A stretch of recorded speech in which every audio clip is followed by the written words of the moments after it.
तो algebraic equations में अब अपना नेक्स्ट टॉपिक है क्वाड्रेटिक इक्वेशंस। तो क्वाड्रेटिक इक्वेशन है, तो क्वाड्रेटिक इक्वेशन को ना हमेशा अपने को दो चीज़ें सीखनी है। एक तो इसका फैक्टराइजेशन कैसे करते हैं, एक इसकी रूट्स कैसे डायरेक्ट लिखते हैं। तो अगर आपको फैक्टराइजेशन रखना है ना, तो मतलब फैक्टराइजेशन के लिए अपन क्या इस्तेमाल करते हैं, सम ऑफ रूट्स, ये सम होता है, ये प्रोडक्ट होता है। तो प्रोडक्ट होगा मतलब जो रूट्स होगी अगर अल्फ़ा बीटा, तो प्रोडक्ट होगा उसका 6/1 और सम होगा -5/1। यहाँ पे ये 1 है।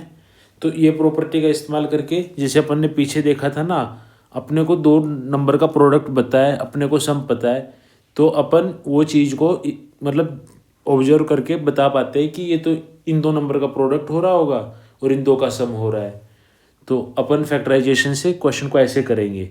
और अगर आपसे फैक्टराइजेशन नहीं हो पा रहा है तो सीधा फॉर्मूला भी लगाना सीख लेंगे।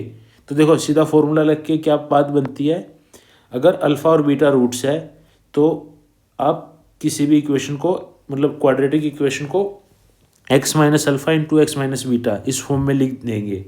तो इसको अगर अपन सिंप्लीफाई करेंगे तो ये क्या बनती है, x square minus alpha plus beta x plus alpha beta. अब यहाँ पे 1 है, ये दिख रहा है ना, ये प्रोडक्ट आ गया और ये माइनस लग के सम आ गया। तो इसी प्रॉपर्टी का अपन इस्तेमाल करके फैक्टराइजेशन करते हैं।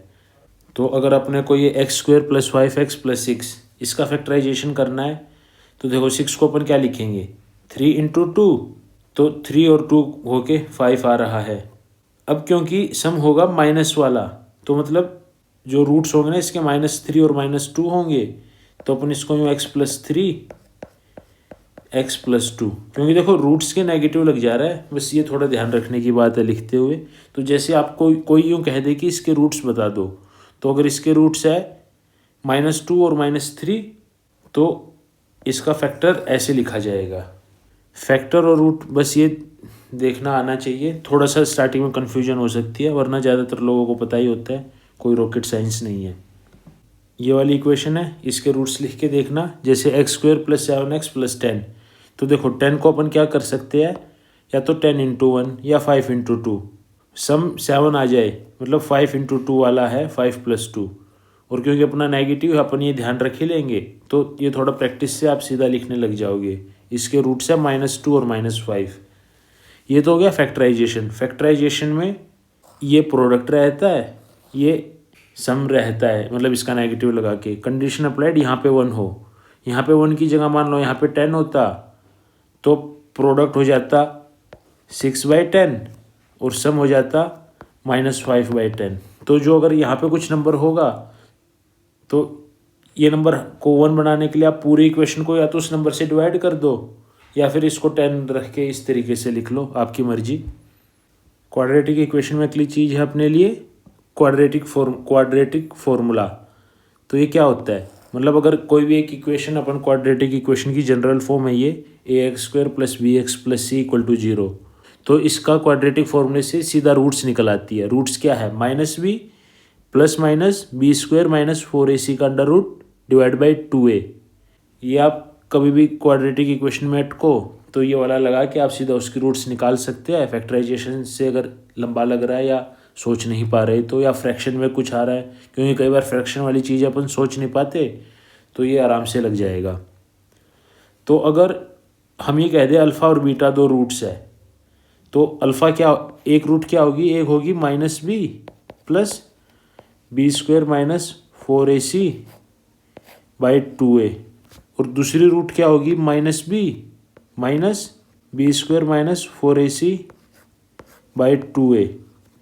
तो अगर इन दोनों का कहे सम करना है तो सम करेंगे तो ये दोनों टर्म्स कट जाएंगी, तो -b/2a माइनस b/2a यानी कि -b/a, सम बचेगा -b/a। अगर प्रोडक्ट करेंगे तो ये a² plus b² equal to a plus B into a minus B, वो लगा के आप सिंप्लीफाई करके देखना, ये c/a आ जाएगा। तो ये वाला रिजल्ट है, अपने को डायरेक्ट याद रखना है, और ये मतलब सबको याद होता भी है। अब यहाँ पे 3 कंडीशन है, इनको अपने को समझना है। देखो इक्वल रूट्स क्या होती है, जब ये वाली टर्म 0 हो जाए तो रूट्स इक्वल आएंगी, वो आ जाएगी -b/2a कब? जब ये इसको अपन ना डेटर्मिनेंट बोलते हैं क्वाड्रेटिक में, डी से रिप्रेजेंट करते हैं, जब डी की वैल्यू 0 हो, यानी कि बी स्क्वायर माइनस 4ac 0, यानी कि B square equal to 4ac। मतलब ये कंडीशन है, ये थोड़ा सा आप कैलकुलेशन करने लगोगे ना, कोई भी इक्वेशन देख के एकदम से आपको आगे दिखाई देने लग जाएंगी चीज़ें। B square equal to 4ac equal roots है। रियल रूट्स कब होती है? जब ये नंबर पॉजिटिव हो। और इमेजिनरी रूट्स कब होती है? जब ये नंबर नेगेटिव हो, क्योंकि ये नंबर नेगेटिव होगा तो रूट के स्क्वायर रूट के अंदर -1 आ जाएगा। और -1 को अपन अगर कॉम्प्लेक्स नंबर किसी ने पढ़ा हो 11th में तो उसको आयोटा से रिप्रेजेंट करते हैं। भगवान की कृपा से यहाँ पे कॉम्प्लेक्स नंबर नहीं आता है एसएससी में, और ना आता तो मेरे को तो मज़ा आ जाता भाई, बाकी सबको मज़ा नहीं आता, लेकिन अपन को उस तरफ जाना नहीं है। बस ये कंडीशन याद रख लो, जब ये नेगेटिव होगा तो इमेजिनरी रूट होंगी। अब इमेजिनरी रूट निकालनी नहीं आती है पेपर में, मतलब एसएससी वाले में, लेकिन इनकी एप्लीकेशन भर भर के आती है। अपन ने जो वो स्पेशल केस पढ़े थे ना x+1/x वाले, या जब x² + 1/x² है, तो वहाँ पे अपना आ रहा था कि x की पावर 6 इक्वल टू -1 है, x की पावर 3 इक्वल टू -1 है, या x की पावर 3 इक्वल टू 1 है। वो सब कॉम्प्लेक्स नंबर वाली ही एप्लीकेशन है, बस अपने को उतने डिटेल में जाना नहीं है। तो ये एक छोटा सा क्वेश्चन है, ये सोल्व कीजिए। ये क्वाड्रेटिक इक्वेशन है, इसकी रूट्स पूछी गई है। मतलब यूँ कह देते हैं ना, value of x for the given equation, ये फाइंड द वैल्यू, मतलब ये रूट्स निकालनी होती है अपने को। तो सीधा लगाएंगे x इक्वल टू -b, यानी कि -5 plus minus B square -4ac, तो -4 इंटू -2 + 2, तो -4 इंटू -2 इंटू 3, 4 3 जा 12, 12 2 जा 24, प्लस 24 बाय 2a, a है यहाँ पे 3। बस ये थोड़ा ध्यान से लिखना है, कई बार कभी 2 लगाना भूल जाते हैं, कई बार a लगाना भूल जाते हैं। तो -5 प्लस माइनस 25 24 49 7 बाय 6, यानी कि -12/6 -2, 7 में से 5 गया, 2/6 1/3। तो ये अपना आंसर आ गया। मतलब ये क्वेश्चन सीजीएल का ही है, तो ये डायरेक्ट ऐसे पूछ लेते हैं कई बार कि इसके रूट्स बता दो, या इनकी एप्लीकेशन अपन देखते रहते हैं, बहुत आती है। ये इस साल का क्वेश्चन है, वीडियो को रोक के ट्राई कीजिए। अपने से यहाँ पे के की वैल्यू पूछी गई है, तो इस वाली चीज़ को ना जैसे आप सिंप्लीफाई कर लोगे, आप यहाँ पे पहुँच जाओगे। k² इक्वल टू 11 के -10। अब यहाँ पे आपके पास 3 रास्ते हैं। पहला रास्ता आप ऑप्शन से चेक कर सकते हैं कि कौन सा इसका आंसर है। अब ऑप्शन से चेक करते हो अपने को ना बड़े वाले ऑप्शन चेक नहीं करने हैं, छोटे वाले पकड़ने हैं, 1 2 3 4। तो आप मतलब एक एक ऑप्शन सीधा चेक कर लोगे। 1 से चेक किया, क्योंकि 1 सबसे आसान भी होता है। 1 इक्वल टू 11 - 10, चलो किस्मत बढ़िया, 1 बैठ गया। अगर चेक नहीं करना, या यूँ हो गया कि 4 बार 1 आ गया, तो आप दूसरा ऑप्शन चेक कर लो। मतलब option checking is very useful, उसके लिए आँख खोल के रखनी होती है अपने को। जब भी अपने को ऑप्शन से आंसर निकालने का मौका मिलेगा, अपन ऑप्शन से निकालेंगे। जल्दी क्वेश्चन करने का यही शॉर्ट ट्रिक है। k² - 11k + 10 equal to 0। तो इसमें अगर आप क्वाड्रेटिक फॉर्मूला लगाना चाहे तो k equal to 11 plus minus b² - 4ac, b² है 121, 4ac है 40, 121 में से 40 गए 81, 81 का रूट 9 डिवाइड बाई 2, यानी कि 20/2 10 और 2/2 1, यानी कि 10 और 1, इसकी 2 रूट्स आ गई। फैक्टराइजेशन से करने की ट्राई हो तो ये 10 × 1 लिख सकते हैं, और इनका सम होना चाहिए 11, तो 10 और 1 सीधा दिख गया। तो x - 10 x - 1। अब ये -10 - 1 है, ये थोड़ा ध्यान से लिखने की आदत डल जाएगी आपको। तो ये इसके फैक्टर हो जाएंगे। मतलब इसी क्वेश्चन को और घुमा के पूछ लेता है, मतलब ये इक्वेशन दे के यूँ कह दे, आगे देखेंगे इसके फैक्टर क्या है, इसके फैक्टर ये 2 है। ये भी इस साल का ही क्वेश्चन है 2024 का, ट्राई करना। तो ये वाला क्वेश्चन अपन ने पहले भी डिस्कस किया था। यहाँ पे अपने को क्या गलती नहीं करनी है एकदम से कि हम यहाँ पे x की वैल्यू क्वाड्रेटिक इक्वेशन से निकालने लगे या फैक्टराइजेशन से निकालने लगे, क्योंकि हमेशा क्वेश्चन देखो क्वेश्चन क्या पूछ रखा है। अगर आप टॉपिक आइडेंटिफाई कर पाए तो ठीक, नहीं कर पाए तो थोड़ा इसको एक बार ध्यान से देख लो। x² + 8 दे रखा है, मतलब पूछ रखा है, और x² + 8 की वैल्यू दे रखी है, यहाँ पे दे ही तो रखी है। x² + 8 = -7x। बस यहाँ पे पुट करनी है, ये अपने को क्वेश्चन को जस्ट देख के पुट करना है डायरेक्टली। 4x / -12x -1/3, ये अपना आंसर आ गया। अब यहाँ पे बस दिक्कत क्या कर देंगे लोग, इसको अगर यार सोल्व करने लग गए, अगर आपने टॉपिक आइडेंटिफाई कर लिया है तो इसको आप x + 1/x वाली टर्म से भी ट्राई कर सकते हैं, लेकिन वो भी लंबा रास्ता पड़ेगा। अगर कुछ डायरेक्ट दिखे तो अपन डायरेक्ट इस्तेमाल कर लेंगे, इसके लिए आंखें खोल के पेपर करना होता है। ये यहाँ पे नहीं तो रीजनिंग में तो भयंकर बार होता है। एक एनालॉजी वाले क्वेश्चन होते हैं, 3 नंबर पूछे होते हैं, तो उनमें अपन को एनालॉजी निकालनी होती है। अपना दिमाग कभी मल्टीपल पे जाएगा, कभी कुछ करेगा, क्यूब करेगा, ये करेंगे वो करेंगे, बाद में पता लगता है 10 का डिफरेंस था। मतलब इतना छोटा सा फंक्शन होता है, लेकिन अपन बड़ी बड़ी चीज़ें सोचने लगते हैं। आंसर एकदम सामने होता है अपने, बस अपने को ध्यान से देखना है, और पूरे पेपर में एकदम अटेंटिव रह के ही पेपर होगा। तो ये अब क्वाड्रेटिक इक्वेशन के आप फॉर्मूले लगा के क्वेश्चन आराम से सोल्व कर लोगे। अपने को फॉर्मूला याद होना चाहिए था, मेन एम वही है। अब इसका एक और टाइप का क्या क्वेश्चन आता है, अपने को एक इक्वेशन दे देगा एग्जामिनर और एक कंडीशन दे देगा, अल्फ़ा बीटा इसकी रूट्स है, तो अब ये कह देगा ABC में रिलेशन निकालो। तो देखो एक रिलेशन तो उसने दे दिया, मतलब ABC में ना ऐसे ऐसे वो 4 ऑप्शन बना देगा, B² A², आपको समझ आ जाएगा कि अपने को अल्फ़ा बीटा का रिलेशन निकालना है। तो इन क्वेश्चनों में होता क्या है, जनरली जो इक्वेशन दे रखी है ये रिलेशन अपन लिख लेंगे कि सम ऑफ रूट्स है -B/A। अब यहाँ पे पहले ही माइनस है तो माइनस माइनस प्लस हो गया, तो alpha + beta = B/A, alpha × beta = C/A, और अल्फ़ा - बीटा = 4, मतलब इसका डिफरेंस 4 ये दे ही रखा है। तो इनमें रिलेशन निकालने के लिए आप सिंपल ये वाली आइडेंटिटी जो एकदम अपन ने अलजेब्रा के स्टार्टिंग में सबसे पहले यही पढ़ी थी, तीसरी आइडेंटिटी थी जो पढ़ी थी ये, इसका इस्तेमाल करके पुट करके क्वेश्चन की डिमांड के अनुसार अपना आंसर हम निकाल लेंगे।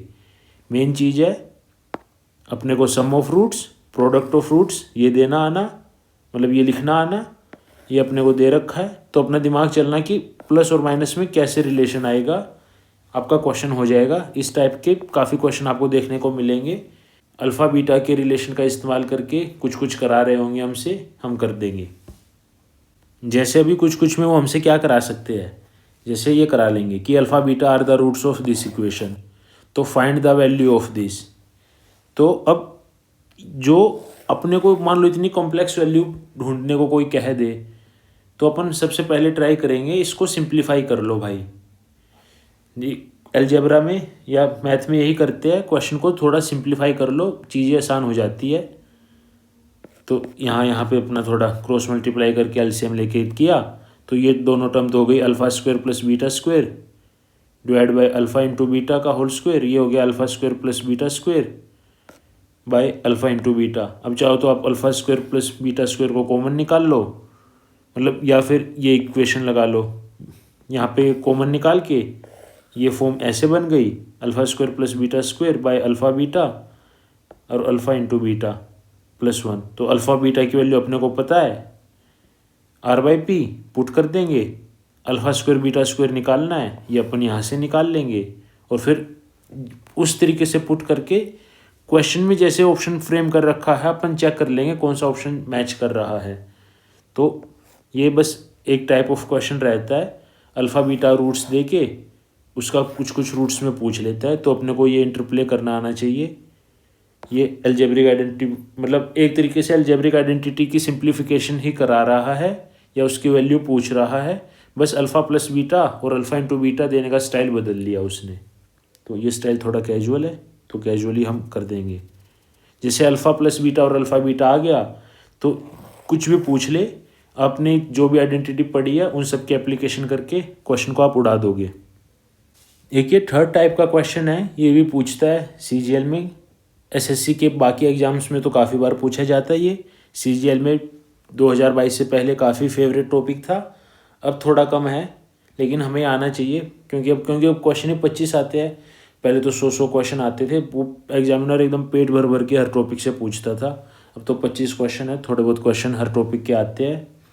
तो ये वाली चीज़ अभी तक तो पिछले 3 साल में इतनी एक्सप्लोर की नहीं है CGL में, लेकिन MTA, CHSL, CPO इन एग्ज़ाम्स में तो ये भर भर के इस्तेमाल किया जा रहा है। तो क्वेश्चन क्या आता है कि अल्फ़ा बीटा ना इस इक्वेशन के रूट्स है, तो हमें एक इक्वेशन बताओ जिसके रूट्स ये दोनों हो।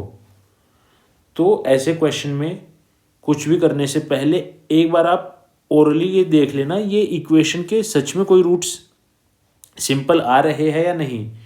ये चांस है कि इसका कोई सिंपल रूट्स होगा, वो आपको मतलब 1 सेकंड में दिख जाएगा सीधा क्वाड्रेटिक फॉर्मूला लगा के। अगर वो सिंपल रूट्स दिख गए तो ये वैल्यू आप बड़े आराम से निकाल लोगे इन दोनों को, और फिर यहाँ पे चेक करके देख लेना किस में बैठ रहा है। तो सिंपल रूट्स देखने के लिए अपन ये क्वाड्रेटिक फॉर्मूला लगाएंगे। लगाया तो अपन ने देखा ये तो 1 + √3 आयोटा और 1 - √3 आयोटा आया। ये वाला तो अपने को करना आता नहीं, तो मतलब ये क्वेश्चन सिंपल रूट्स निकालने का नहीं है, अपने को ये निकालना पड़ेगा। अब डायरेक्ट ये निकाल तो नहीं सकते, मतलब अपन ना ये इक्वेशन निकालेंगे कि ये दोनों रूट्स अपने को दे दिए है उस इक्वेशन के, तो उसके रूट्स का सम क्या हो जाएगा ये निकालेंगे, और उसके रूट्स का प्रोडक्ट क्या हो जाएगा। तो यहाँ पे क्या आसान है निकालना, प्रोडक्ट दोनों को मल्टीप्लाई कर दो, तो प्रोडक्ट क्या आया अल्फ़ा क्यूब्स और अल्फ़ा स्क्वायर कटा, तो ऊपर अल्फ़ा मतलब प्रोडक्ट तो इसका अल्फ़ा बीटा ही आएगा। और यहाँ पे अल्फ़ा बीटा की वैल्यू क्या है 4, तो इससे तो अपना एक ही ऑप्शन कटा, किस्मत अच्छी होती तो 2 या 3 कट जाते। और अल्फ़ा प्लस बीटा की वैल्यू क्या है 2, और इसकी जो इन दोनों रूट्स है इनका सम करेंगे तो उसके सम की वैल्यू क्या आएगी alpha 5 + beta 5 bye alpha beta का होल स्क्वायर।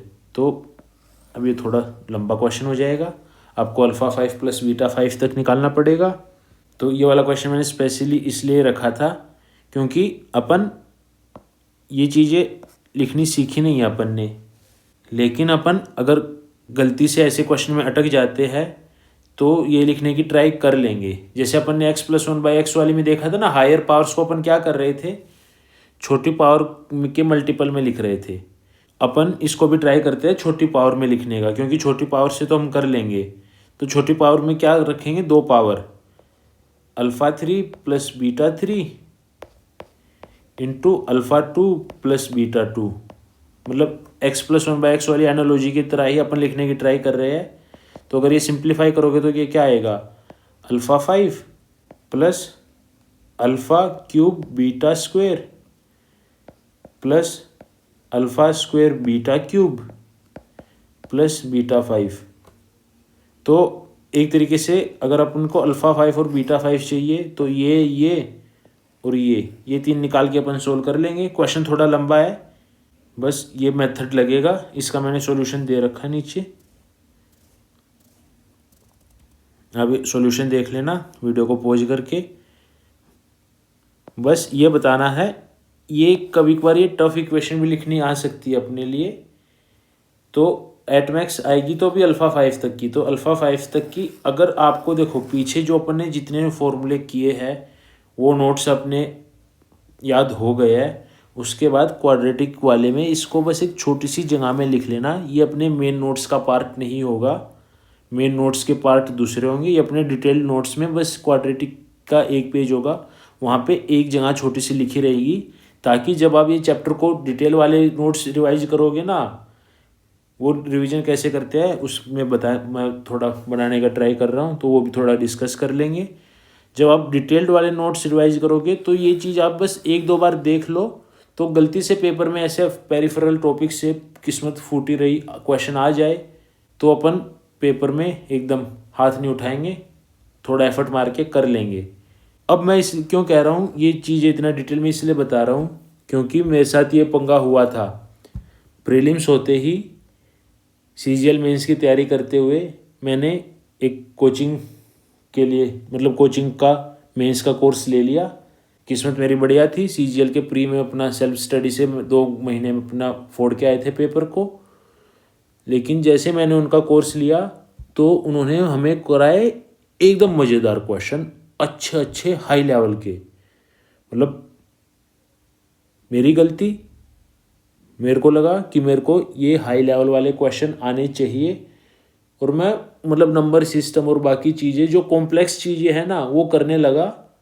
और उससे दिक्कत क्या रही, मैथ तो फिर भी अच्छा हो गया जी, मतलब नंबर में भी कोई दिक्कत नहीं आई, मैथ वालों में नंबर भी ठीक आ गए। लेकिन मैं सिर्फ मैथ पढ़ता रह गया और वो अननेसेसरी मैथ पढ़ा। पढ़ने में मज़ा आ रहा था, JEE के बाद इतने मज़ेदार क्वेश्चन कर रहे थे, दिमाग लग रहा था, लेकिन उसके चक्कर में बाकी चीज़ें इंग्लिश नहीं पढ़ पाया। मतलब इंग्लिश तो इतनी बच्चों वाली आ रही है, बगैर पढ़े नंबर आ जाते हैं, कोई भी 125 130 ले लेता है। रीजनिंग की प्रैक्टिस इतना डिटेल में नहीं कर पाया, उनके रीजनिंग वाले सर अच्छे थे, अपना एकदम अप टू द पॉइंट करा के थोड़ा सा कराया। तो मेन पॉइंट ये है, ऐसी चीज़ों को देख के एस्पिरेंट हो जाते हैं ओवरवेल्म। उनको लगता है भाई ये क्वेश्चन तो दिख गया, अब मेरे को ये टॉपिक करना चाहिए, हाय राम ये तो इतना टफ वाला क्वेश्चन आ गया, इस टाइप के मेरे क्वेश्चन में मेरे को एक्सपर्टीज होनी चाहिए। तो उनके लिए था ये स्पेशल क्वेश्चन। 3 साल के प्रीलिम्स के पेपर उठा के देखो, मेंस के पेपर उठा के देखो, घंटा टफ क्वेश्चन आ रहे हैं। टफ क्वेश्चन कर लेंगे हम, बट आफ्टर डूइंग बेसिक्स, और बेसिक हमारे स्ट्रॉन्ग होने चाहिए और बेसिक पे बार बार प्रैक्टिस करेंगे। टफ पे कभी कभार आके बस उसको एक बार देख लेंगे, टफ से डरना नहीं है, बस उसकी थोड़ी बहुत प्रैक्टिस करनी है। स्पेशली पकड़ के टारगेट टफ को नहीं करना है कि मैं तो टफ टफ टफ टफ वाले करूँगा। अगर आपका एक टॉपिक कंप्लीट हो चुका है, अलजेब्रा को मैंने यहाँ पे पूरा एकदम डिटेल में करा दिया है, तो उस टॉपिक की फिर आप चिंता छोड़ दीजिए, अगला टॉपिक कर लीजिए और प्रैक्टिस कीजिए। तो मेन यही कारण था, थोड़ा सा डिस्कशन यहाँ पे रख लिया। शायद अब लग रहा है अननेसेसरी हो गया हो, अलजेब्रा के पॉइंट ऑफ व्यू से इतना काम का नहीं था। ये बोल दो, ये वाले टॉपिक जब याद करना जब आपका बेसिक स्ट्रॉन्ग हो जाए। ये वाला क्वेश्चन है, ये वाला ट्राई कीजिए। क्वेश्चन में क्या है, A और B इसकी रूट्स है, तो किस इक्वेशन की ये रूट्स होंगी।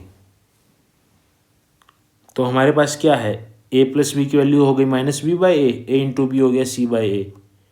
ये दोनों रूट्स है, इन दोनों का सम क्या होगा, देखिए सम में ये कट जाएगा तो सम हो जाएगा 2AB। 2AB की वैल्यू हो गई 2C/A, तो 2C/A कहाँ पे आ रहा है सम में, ये 2 ऑप्शन, क्योंकि मतलब -2C/A होता है। और फिर ऐसे प्रोडक्ट देख लीजिए और ये क्वेश्चन को सोल्व कर लीजिए। तो सम तो अपन ने सीधा देख लिया था 2AB यानी कि 2C/A। प्रोडक्ट में क्या है, A + B × A - B = A² + B², वो फॉर्मूला लगा देंगे, पुट कर करके देख लेंगे, जो ऑप्शन मैच करेगा वो कर लेना। तो यहाँ पे ये वाला ऑप्शन इसका ठीक हो जाएगा। बस इसके अब थोड़े से क्वेश्चन बचे हैं जो आपको प्रैक्टिस करनी है, जल्दी जल्दी अपन कर लेते हैं। मतलब ये इतने आसान क्वेश्चन है, आप पेन कॉपी में जल्दी जल्दी कर लेना। सारे 2024 वाले क्वेश्चन है, जो इनके अलावा क्वेश्चन थे वो मैंने टॉपिक कराते हुए करा दिए थे। अब क्योंकि ये क्वेश्चन काफ़ी ज़्यादा थे तो मुझे लगा ये वाले क्वेश्चन छोड़ते नहीं है, बस भगा भगा के कर लेंगे। ये इक्वेशन है। अब ये पूछ रखा है कि इस इक्वेशन में दूसरी इक्वेशन क्या है जिसका कोई भी सॉल्यूशन नहीं होगा। तो वो कंडीशन क्या होती है, जिसका कोई भी सॉल्यूशन ना हो, वो इक्वेशन पैरेलल हो। तो पैरेलल के लिए क्या होता है, A1/A2 = B1/B2 is not equal to C1/C2। देखो A1/A2 = B1/B2 ये है और ये भी है, लेकिन यहाँ पे = C1/C2 भी हो जा रहा है। तो ये तो होगी कोइंसिडेंट लाइन। मतलब कोइंसिडेंट लाइन कैसे पहचानते हैं, इसी को आपने 2 से मल्टीप्लाई कर दिया तो वही लाइन आ गई, वो कोइंसिडेंट लाइन होती है और ये पैरेलल लाइन है। ये क्वेश्चन है, क्वेश्चन पूछा है कि किस वैल्यू के लिए K की कोई भी सॉल्यूशन नहीं होगा। तो नो सॉल्यूशन का अपना एक ही क्राइटेरिया, A1/A2 = B1/B2, तो 2/1 = 7K/1, तो K की वैल्यू 2/7। मतलब ये क्वेश्चन असली पेपर में आप यूँ ओरली आराम से कर लोगे, कोई दिक्कत नहीं है। ओरली ना हो तो एक इक्वेशन लिखनी है, लिखने में कोई बुराई नहीं है। ओरल करके हमें एक्सपर्ट नहीं बनना है, हमें पेपर में नंबर चाहिए, इसलिए मिस्टेक में नहीं खोने हैं कहीं पे। तो सेम क्वेश्चन, किसके लिए कोई सॉल्यूशन नहीं है। के की क्या वैल्यू है, k/7 equal to 5/7, k equal to 5, answer आ गया। तो नेक्स्ट क्वेश्चन, यहाँ पे क्वेश्चन पूछा गया कि इससे आप क्या कंक्लूजन निकाल सकते हैं। ये दो इक्वेशन दे रखी है, तो अपन ने क्या देखा, 3/2 नॉट इक्वल टू 2/3 है। ये क्या क्राइटेरिया था, इसमें तो मतलब लाइन इंटरसेक्ट कर रही है, यूनिक सॉल्यूशन होना चाहिए। यूनिक सॉल्यूशन पूछ रखा है कि इनफाइनाइट नंबर ऑफ सॉल्यूशन होने चाहिए, तो इनफाइनाइट वाला क्या था, कोइंसिडेंट है। तो 1/2 equal to 2k/-1 equal to, ये भी देख रहे हो, ये 1/2 उसने अपने आप दे दी है, वो मतलब कांस्टेंट में हमें देखने को मजबूर भी नहीं कर रहा, आराम से दे रहा है। तो k की वैल्यू हो जाएगी -1/4। मारो आगे चलो। इनफाइनाइट नंबर ऑफ सॉल्यूशन है, तो कोइंसिडेंट लाइन है, 4/5 इक्वल टू, देखो 12/k। अब ये चाहो तो बस चेक कर लो, करने की जरूरत नहीं पड़ती, ये भी 4/5 है, 9 की टेबल में जा रहा है, 36 और 45। तो ये 3 पे, k की वैल्यू 15, अपना आंसर आ गया। ये क्वेश्चन है, ये मैं चाहता हूँ ये आप थोड़ा खुद से ट्राई कीजिए, क्योंकि इसमें थोड़ा सा आपको दिमाग लगा के देखना पड़ेगा। इक्वेशन तो आराम से लिख लेंगे, इक्वेशन में कुछ नहीं है। 3/a-b किसकी है, इनफाइनाइट सॉल्यूशन की, equal to 1/a+b equal to 3/3a+b-3। तो ये करके आप ए और बी को या तो आराम से सोल्व कर लेना, लेकिन वो करेगी गलत बात। आपने ट्राई कर लिया होगा, मैं मान रहा हूँ। तो अब देखते हैं इसको अच्छे से कैसे करना चाहिए ऐसे क्वेश्चन को। तो आप कोई भी आसान वाली दो पकड़ो, ये आसान लग रही है, तो 3a+3b equal to a-b, 2a equal to -4b, यानी कि a इक्वल टू -2b। ये एक रिलेशन बन गया। अब ये रिलेशन सोल्व करने से बढ़िया है आप ऑप्शन में देख लो कहाँ पे फिट बैठ रहा है। किस्मत बढ़िया हुई तो एक से आ जाएगा आंसर, किस्मत फूटी हुई तो फिर इन दोनों का क्वेश्चन कर इस्तेमाल करके अपने को ट्राई करना पड़ेगा। तो a इक्वल टू -2b, क्या ये है, मतलब -2b से 2 से मल्टीप्लाई करना है, तो ये तो नहीं आ रहा। -2 से मल्टीप्लाई करना है, ये भी नहीं आ रहा। -2 से मल्टीप्लाई किया, ये आ गया। -2 से मल्टीप्लाई किया, ये भी नहीं आया, तो अपना आंसर आ गया। तो मतलब देख रहे हो, देखने में ये वाला क्वेश्चन अगर आपने खुद से भी ट्राई किया होगा तो थोड़ा सा अगर आप दोनों करने लग जाओगे ना, तो ये क्वेश्चन आपके लिए लेंथी बन जाएगा। तो कभी भी कोई रिलेशन आ जाए उसके बाद अपने को ऑप्शन का इस्तेमाल करने के लिए आंखें खुली रखनी पड़ेंगी। तो ये अगला क्वेश्चन है, ट्राई कीजिए।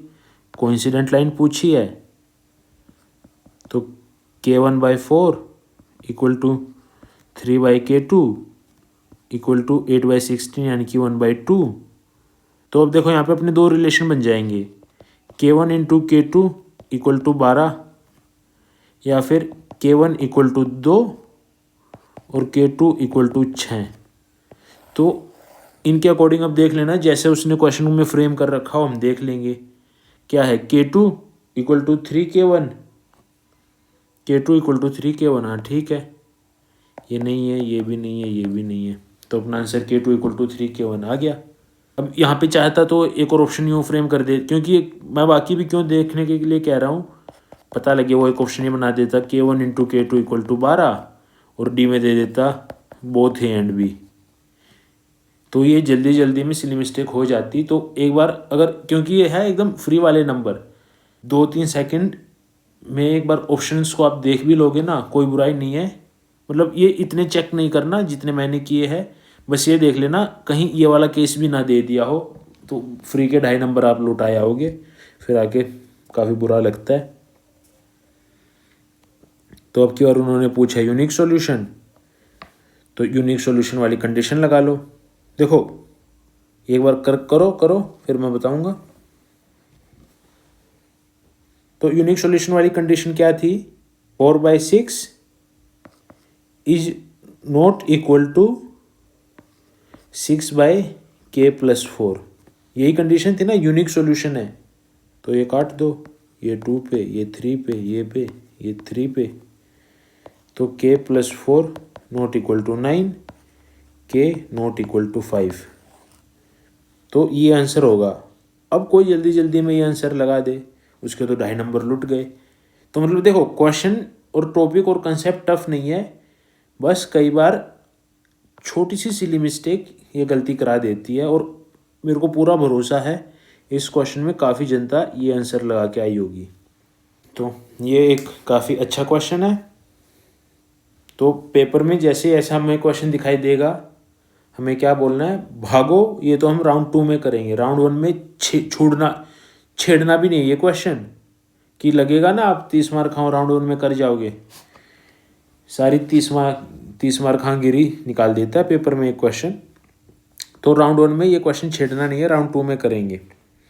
तो अब दिमाग में ये भी आएगा भी राउंड 2 करते हुए भी यार क्वेश्चन तो काफ़ी टफ हो जाएगा।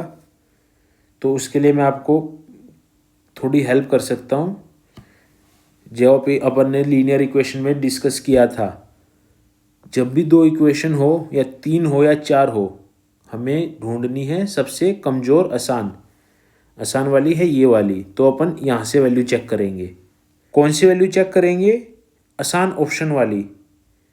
तो आसान ऑप्शन वाली वैल्यू ये तो दिख नहीं रही है, तो पहले अपन ये 2 वाली चेक करेंगे। ये 2 वाली में क्या है, x equal to 48, y equal to 4, दोनों में है सेम है, किस्मत बढ़िया। तो 48x मतलब 48 इंटू 4 प्लस ay, ए की वैल्यू मतलब ए होगा कुछ भी, जो भी 2 अलग अलग है, ए y 6 इंटू 4, और दूसरे में क्या है 48 इंटू 4 प्लस -12 इंटू 4, ये इक्वल टू पहले वाले में क्या था, a² 36, a² 144। देख लो कौन सा ठीक हो रहा है। तो ये गलत हो जाएगा, ये ठीक हो जाएगा, ये दिख जाएगा आपको। मतलब या तो कैलकुलेट कर लो, 48 48 96 96 96 192 192 -48 144।